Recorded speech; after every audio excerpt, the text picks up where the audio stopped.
Hi hello అండి. అందరూ ఎలా ఉన్నారు? బాగున్నారా? Wish you very happy gardening all of you. అందరూ బాగుండాలని మనస్ఫూర్తిగా కోరుకుంటున్నాను. చాలామందికి చాలా డౌట్స్ ఉన్నాయన్నమాట. అసలు మనం చామంతి మొక్కల్ని ఇండివిడ్యువల్ కలర్స్‌ని ఎలా తెప్పిస్తున్నాము? ఎలా పంపిస్తున్నాము? అసలు ఏమేం కలర్స్ మాకు అసలు ఐడియా ఉండట్లేదు అంటున్నారు చాలామంది. ఒక చిన్న క్లారిఫికేషన్ ఇద్దామనే వీడియోతో ఇవి లాస్ట్ టైం మేము డిస్పాచ్‌కి రెడీ చేయడానికి ముందు మేము అక్కడి నుంచి తీసుకొచ్చుకునేటప్పుడు అనమాట. ఇవి ఫార్మ్ హౌస్‌లో గ్రీన్ హౌస్ నుండి. ఇవి ట్రేస్, ఈచ్ ట్రేకి డెఫినెట్‌గా ఇలాగా ప్రతి ఒక్క కలర్‌కి కూడా వాళ్ళు మార్కర్‌తో చక్కగా పేపర్‌లో నోట్ చేసి, ఆ బిగ్ గ్రీన్ ఉంది చూసారు కదా! అలాగా నోట్ చేసి ప్రతి ట్రే అంటే ఒక కలర్‌కి 200 చొప్పున ట్రేస్ పెడతారనమాట. 2 ట్రేస్ పెడతారు. మళ్ళీ మా ఒక కలర్‌కి మిడిల్‌లో ఒక పేపర్ పెట్టేస్తారు. దాని పైన మళ్ళీ అది ఏ కలరో మెన్షన్ చేస్తారు. ఇక్కడ చూసారు కదా! ఫస్ట్ రో వచ్చేసేసి ఫస్ట్ లైన్‌లో బిగ్ గ్రీన్ పెట్టారు. ఆ మిడిల్‌లో పేపర్ పెట్టేశారు. సెకండ్ వచ్చేసి ఆరెంజ్. అగో మిడిల్‌లో పేపర్ పెట్టేస్తున్నారు. సంథింగ్ లైక్ అలాగే అన్ని 23 కలర్స్ కూడా అలాగే ప్యాక్ చేసి ప్రతి బాక్స్‌కి 8 ట్రేస్ వస్తాయన్నమాట. ఇది హార్డ్‌లీ ఇంపాసిబుల్ అండి. ఇది చాలా కష్టము ట్రాన్స్‌పోర్టేషన్ ఇలా తీసుకొచ్చుకోవడం. జనరల్‌గా వాళ్ళే అంటారు.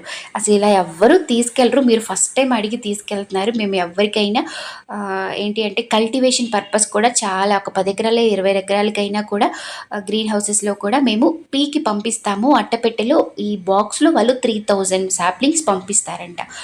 3-5,000 సాప్లింగ్స్ ఒక బాక్స్‌కి అలా వచ్చేస్తదంట వాళ్ళు పీకి పంపిస్తే. కానీ మనకి ఆ ట్రేలోనే కంపల్సరీ మీకు ఇక్కడ వచ్చే వరకు, మాకు చేరే వరకు, మళ్ళీ మా నుంచి మీకు చేరే వరకు హెల్తీగా, ఫ్రెష్‌గా ఉండాలనే ఉద్దేశంతో మాత్రమే ట్రాన్స్‌పోర్టేషన్ ఎక్కువైనా సరే రీజనబుల్ ప్రైస్‌లో క్వాలిటీ ఉండాలి, మీకు మంచిగా సాప్లింగ్స్ చేరాలనే ఉద్దేశంతో మాత్రమే మేము ఇంత ప్రొసీజర్ కష్టమైనా కూడా అలా తీసుకురావడం జరుగుతుంది. అట్ ది సేమ్ టైమ్ మీరు ఇక్కడ అబ్జర్వ్ చేయొచ్చు. చాలామంది ఇండివిడ్యువల్‌గా కలర్ మెన్షన్ చేసి మాకు పంపించొచ్చు కదండీ అని. అది ఇంపాసిబుల్ అండి. చాలా కష్టము. అందుకే మీకు అక్కడ ప్యాక్ చేసుకునేటప్పుడే మీకు ప్రతి ఒక్కటి కూడా కలర్ మెన్షన్ చేసి చక్కగా వాళ్ళు ప్యాక్ చేస్తారు. అప్పటికి చెప్తాను. ప్రతి లీఫు, ప్రతి స్టెమ్ము ఒక్కదానికొకటి చాలా డిఫరెన్స్ ఉంటది. అబ్జర్వ్ చేయొచ్చు. థిక్ కలర్స్ కొంచెం హైబ్రిడ్‌గా ఉన్న వాటికి చాలా లీఫ్ పెద్దగా, బ్రాడ్‌గా చాలా గ్రీనరీగా ఉంటుంది. అది చిన్నవి కానివ్వండి, బాల్ టైప్ కానివ్వండి, సింగిల్ పెటల్ ఉన్నవి కానివ్వండి, కొంచెం లీఫ్ సన్నగా అలాగ స్టెమ్ డిఫరెంట్. ప్రతి ఒక్కటి నేను అబ్జర్వ్ చేసి చేశాను. లాస్ట్ టైం మీకు కూడా చూపించాను. మేము డిస్పాచ్ ఇక్కడికి వచ్చిన తర్వాత మళ్ళీ నేను అన్బాక్సింగ్ చేసేటప్పుడు కూడా మీకు క్లియర్‌గా చూపించాను. లాస్ట్ టైమ్ వీడియోస్‌లో చూడండి. ఇప్పుడు కూడా డెఫినిట్‌గా మీకు కొత్తగా వచ్చిన వాళ్ళు, ఆర్డర్ చేసుకునే వాళ్ళు కూడా డెఫినిట్‌గా చూడొచ్చు.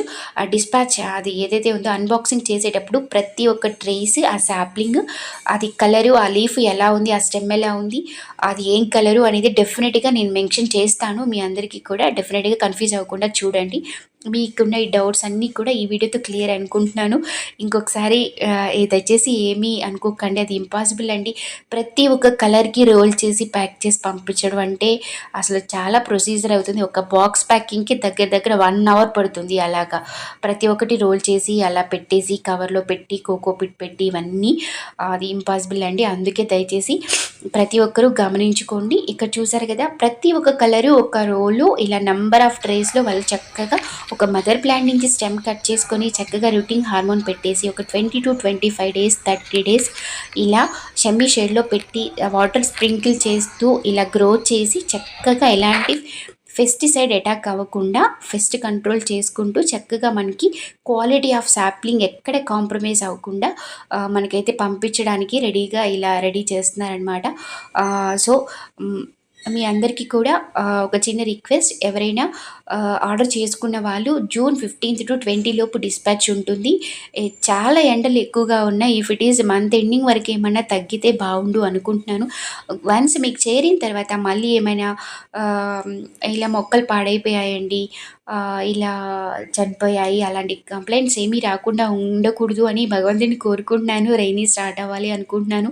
ఎందుకంటే ఇప్పుడు మనం కరెక్ట్‌గా జూన్‌లో ప్లాంటేషన్ చేసుకున్నామంటే అట్‌లీస్ట్ జూన్ ఎండింగ్ ఆర్ జూలైకి ఖచ్చితంగా కార్తీక మాసంకంతా మనము జాగ్రత్తగా ఒకటి గుర్తుపెట్టుకోవాలి ప్లాంటేషన్ చేసేటప్పుడు. Fertilization, pest control, proper soil mix. Container size, ఈ 3 థింగ్స్ ఈజ్ మోర్ ఇంపార్టెంట్ అనమాట. ఈ 3 లిటిల్‌గా కంట్రోల్ చేసుకొని చక్కగా ప్రాపర్‌గా ప్రొసీడ్ అయ్యాము అంటే సింగిల్ ప్లాంట్‌కి కంటైనర్ సైజ్‌ని బట్టి 1000 ఫ్లవర్స్ వరకైతే గెయిన్ చేసుకోవచ్చు. అది సాయిల్ మిక్స్ ఎలా చేసుకోవాలి, ఎలా ప్లాంటేషన్ చేసుకోవాలి, మీకు సాప్లింగ్స్ రాగానే ఎలాంటి ప్రికాషన్స్ తీసుకోవాలని బిగినర్స్ చాలామంది అడిగారు కామెంట్స్‌లో కూడా. సాయిల్ మిక్స్ ఎలా ప్రిపేర్ చేసుకోవాలి అని సింపుల్‌గా చెప్పేస్తున్నాను. నేను చేసుకునేటప్పుడు కూడా మీకు చూపించేస్తాను. సాప్లింగ్స్ రాగానే నేను కూడా మీతో పాటు నాటేస్తాను. ఈ లాస్ట్ ఆగస్ట్‌లోనో, ఆగస్ట్ ఎండింగ్‌కో అయిపోయింది. చాలా డిలే అయిపోయింది కాబట్టి. సో, 40, 30, 30 40% శాండ్ తీసుకోండి, 40% సాయిల్ తీసుకోండి. రిమైనింగ్ 30% వచ్చేసేసి మెన్యూర్స్ ఏవైతే ఉంటాయో కౌడం కానివ్వండి, వర్మి కంపోస్ట్ కానివ్వండి, ఇది కోకోపిట్ కానివ్వండి, ఇంకా వచ్చేసి యాష్ పౌడర్ ఉంటారు కదా, వుడ్ యాష్ పౌడర్ అదైనా కానివ్వండి, ఇంకా వరి పట్టు ఇవన్నీ కూడా 40, 30, 30 రేషియోలో వేసేసుకోండి. ఇవన్నీ కలిపి చక్కగా సాయిల్‌ని ఎండపెట్టేసి పాట్స్ అన్నీ రెడీ చేసేసుకొని హ్యాపీగా ప్లాంటేషన్ చేయడానికైతే అన్నీ రెడీ చేసుకోండి. నేను ఇంకా పార్ట్స్ రెడీ చేసుకోలేదు. అది కూడా వీడియో మీకు షేర్‌గా చూపిస్తాను. సో, అది అనమాట. డిస్పాచ్ అయిన తర్వాత మాకు ఇంటికి వచ్చిన తర్వాత ట్రేస్ అన్నీ కూడా ఇలా చక్కగా ట్రేస్ ముందు కలర్ పెట్టి ఇలా నీట్‌గా ప్యాక్ చేసి మీకు డిస్పాచ్ చేయడానికి రెడీగా ఇలా పెట్టేస్తాము. ఒక ట్రే మళ్ళీ ఒక 100 సీడ్లింగ్ ట్రేస్ ఉన్న ట్రేకి ఒక 70 మాత్రమే క్వాలిటీ ఉంటే 30 స్టెమ్స్ విరిగిపోయి అలా వచ్చేసాయన్నమాట. ఇవన్నీ గమనించుకోగలరు. సో, ప్లీజ్ కొత్తగా ఎవరైనా చూసిన వాళ్ళు సబ్స్క్రైబ్ చేయండి, సపోర్ట్ చేయండి. థ్యాంక్ యూ సో మచ్ అండి. ధన్యవాదాలు.